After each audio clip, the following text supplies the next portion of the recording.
Good morning, or maybe good day, I don't know. But Zulu is back again, and we'll continue this reading of Monster by Blackwing. This chapter and next chapter will be on this. So here we go. Let's dive down into it. Lyra's uh, latest attempt reaching this human world backfired, giving her a mild case of magical whiplash. She felt that she was getting closer to success and wanted to try again, but Twilight threatened to stop altogether if Lyra didn't let herself recover first. Not wanting to lose her only chance at achieving her dream, she heeded Twilight advice and spent next 3 days in bed. As it turns out, she was more exhausted than she thought, and fell asleep as soon as her head hit the bed. During her rest, she dreamed about the human again, and he was no longer in fear. Whatever he was running from, he seemed to have escaped, or at least for the moment. Lyra decided that if she could had to rest, she would at least use that opportunity to learn about the human world through her dreams. She observed as the human traveled, always north, deeper into the woods. She learned that humans are omnivores. From that, the human ate fish that is caught, as well as some berries that it had found during the trek. She was mystified by its behavior. Human culture seemed so advanced. Why was this creature trying to get away from society? She watched him for several days, as he never seemed to sleep, gathering food and such during the day, and traveled at night. Then something she thought never was possible occurred. Lyra muttered to herself, "Interesting," only to find the human practically jump off his skin and begin to look around. "What?" Lyra said, stunned. "Who are you? And why can I hear you in my head?" The human demanded. This startled Lyra so much that she woke up. She found Bonbon standing over her.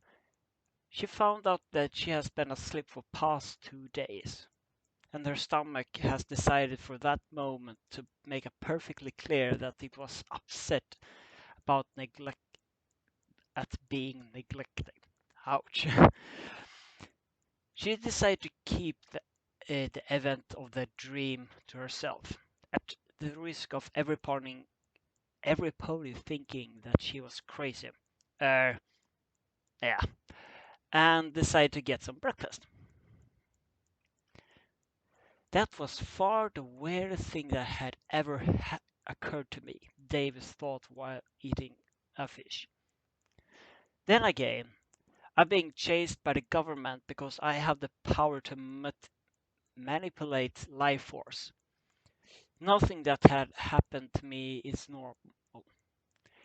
Feeling that the presence was no longer in his mind, he felt relieved that he wasn't watched anymore, but was also beginning to feel a bit paranoid. What was that presence he felt? Was the government agent who found him? He didn't know anyone who had telepathy. But then again, most of the world didn't know of people who can pass wounds and exhaustion into others. So he figured anything was possible. He decided it was best to change location quickly.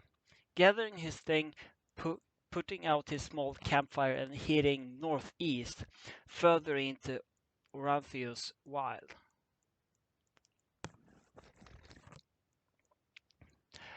Lyra spent the last day debating on uh, whatever not or should tell Twilight about her dream, and decide against it. Twilight would probably call the whole thing off if she knew what the human world was like. She already apprehensive because of the legends, such as a long time looking into the human world had given Lyra a better feel for it, and know that she was closer than ever to bringing a real live human, to her world. Just as the thought of all consequences questions she had being answered with her heart flutter, and by Celestia hands, the hands, all the things he could have to do with normal took magic. She was so excited that between that having just slept for 2 days straight, she could barely sleep all night. For the next week, Lyra and Twilight tried. At some point successfully opened 1-inch portal, only to get them knocked on the flanks when the thing destabilized and exploded. There was no damage done, but Twilight was getting little worried. If we make one big enough for a human to come through, who knows what will happen, Twilight reasoned. But Lyra was far too excited for the fact that for all their hard work, they were a success in some small way. It worked, Twilight. All we need to get to work on the size and stability. Actually, I think stability might be the priority before size, Twilight said, not wanting to get thrown on her back again. Finally thinking with some sense, Lyra, Twilight teased. The fact that they succeeded in reaching a new world did, however, pipe the Lavender Unicorn's interest. I can't wait to publish this to Equestrian Society of Magic and Science. If we succeed, we might even get featured in the Equestria Daily. For the next few months, Twilight and Lyra were able to open portals of increasing size, and they no longer blew up, but they start moving always the same direction. They couldn't explain this phenomena, but the larger the portal, the faster it moved. Twilight had some bad news for Lyra, however. Lyra, I have something to tell you. I've been giving a new research uh, topic, and it's the utmost important. So, unfortunately, starting next week, I have to put our study on hold. I'm not sure when we're being able to start back up. Lyra was visibly shaken by this news. And while she wanted to continue her work, this was really just a side project for Twilight. To keep busy when she had nothing to do. And her actual studies took priority. Nothing show her understanding. Lyra thanked Lyra thanked Twilight for her time and headed home for the night. She decided then and there that she will success in getting a human before the week was up. Who knows how long she would have to wait if she didn't. Going back to sleep, she found herself again and dreaming about the human, who now she realizing after reading one of Twilight's books on passive magic that she can communicate with telepathy. Lyra hadn't said anything yet, and the human beat her to it. You again? Just what are you doing with me? Davis asked, obviously less nervous than the previous time. I haven't said anything. How did you know I was there? Lyra asked, somewhat confused. Because every time you show up, I get a weird feeling. I couldn't place it before, but last time you spoke, I made a connection. Now, back to my question. What are you doing with me? The fact that she was having a actual conversation with an actual human proved to be too much for poor Lyra. As for the first time, her mind went blank.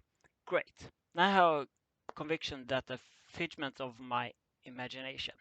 The last thing I need to know right now is to go crazy. Whoever you are, whatever you are, I don't have the time to deal with you right now. They are coming. And with that, he shot Lyra out of his mind, causing her to wake. Dave was running full tilt. He couldn't see them, but he could definitely sense their life force. There were a lot of them.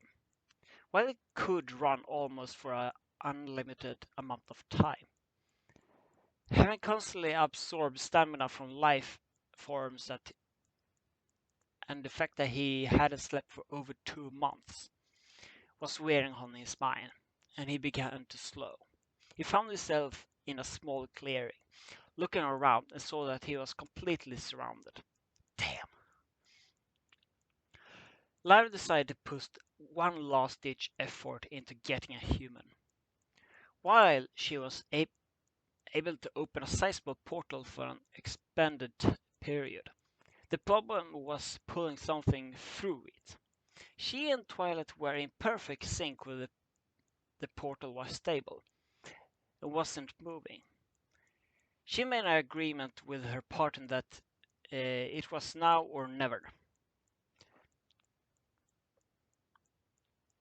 And if they failed to get a human, she would give up on it entirely. Practically because it was wearing on Twilight's nerves. But also because she was fairly confident that if she wanted to, she could find that human again and just ask him in her dreams. This was the last shot. Good job, Twilight. The portal is stable. Magic input is even. Just keep it steady while I look for one. Lyra strained herself, trying to find the subject when it was dawned on her. She had innate connection to a certain human. Why not try using that to bring him over? As she trained to keep the portal steady, she tried to put herself to sleep at the same time, hoping the connection to the human. Immediately became clear that this was a bad idea. The portal began to moving again, this time with a blinding speed. It passed through the library wall, sending the portion that passed through to God knows where in the human world. The portal began to blinking, switching between a fully and non-existent state. Very couple second. Every time it opened, it took a piece of Equestria with it, digging up chunks of dirt and gravel, and narrowly missing several ponies who were unlucky enough to be in the way. The portal speed off towards Everfree Forest, where within it exploded in a blinding flash of white light. Twilight and Lyra looked at each other dumbfounded. "We are not doing that again," Twilight said. "You got that right," Lyra responded, with a heavy heart at having lost her chance getting a human. She thanked Twilight again for her help and left some bits for her help repay for the repairs. Twilight just sat glad that none of her previous books had gotten taken. By the way are the rift in space time, and had Spike written a letter to Equestria Society of Magic and Science. Dear Dean Sigil Star, from extensive study, I learned while transdimensional portals are possible, they are highly unstable, and such as the risk in attempting such feat far outweighed possible benefits. She continued to distract a great many things regarding the experiment to Spike, who has more than a little difficulty with many of the words. Him gawking at the hole in the side of the house was met by "Don't ask." Look at from the unicorn pair. And with that, he sent off the letter.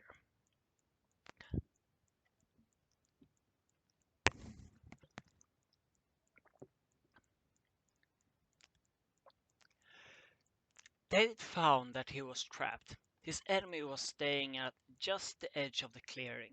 After confirming that he did not have a weapon, they began to close on him, tightening their net. About 50 or so men, all wearing some kind of black polymer suit that covered them completely. Being exhausted, David thought this was a perfect opportunity. Absorb all their stamina. They passed out, I ran away. Too bad that didn't happen. When he tried to zap their engine, he found that it got stuck on the inside of their suits. Oh, I see. Send a slide for it. It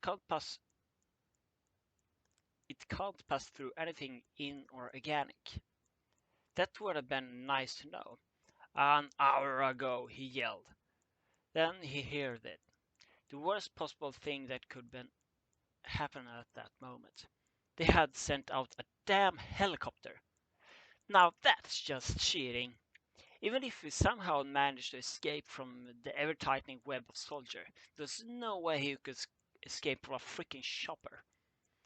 The soldiers lined up, preparing to shoot, and the helicopter began spinning up its guns. Due to all the noise the helicopter was making, nobody noticed the slight hum in the air.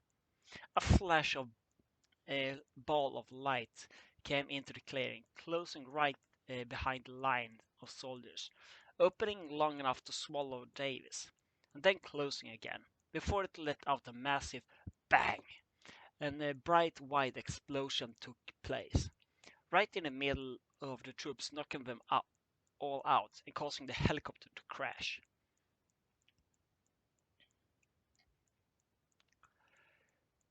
Davis woke in the middle of a clearing. It seems familiar to what he had been in before. There was key difference. No soldiers? Eh? No helicopter? Okay. Nothing. All the trees seems to be blown back by some unknown force. Another species Davis wasn't familiar with. He had been lying there for quite a while, so he had rested a bit. When he looked around and saw several sets of glowing eyes, but all he had sensed was trees. In confusion quickly passed when he saw a pack of wolves, literally made of wood, stepped out of the clearing. Trying to drain their stamina didn't help him recover, but it didn't seem to faze the wolf at the all realizing that this was not his normal trick. Wouldn't get him out of it. He pulled his knives out of his boots and wielding them reverse style. What are the odds of coming across two types of enemies my power don't work on? All the same, in the same day, David said to himself. The wolf closed around him. Out of the frying pan and into the fire, I guess. But being here, whatever here is, is a damn better sight better than where I was. If he was going to keep running into enemies he couldn't make pass out, then he was going to have a practice with his knife. Davis really readying his fighting stance, his hunting knives reflecting the light of the barely risen moon, and a look of bloodlust in his eyes. He called out to the wolves, "Does Doggy want a nice steak? It's right here. Come and get some!" And the wolves charged. At the sound of howling and creaking of timber filled the night.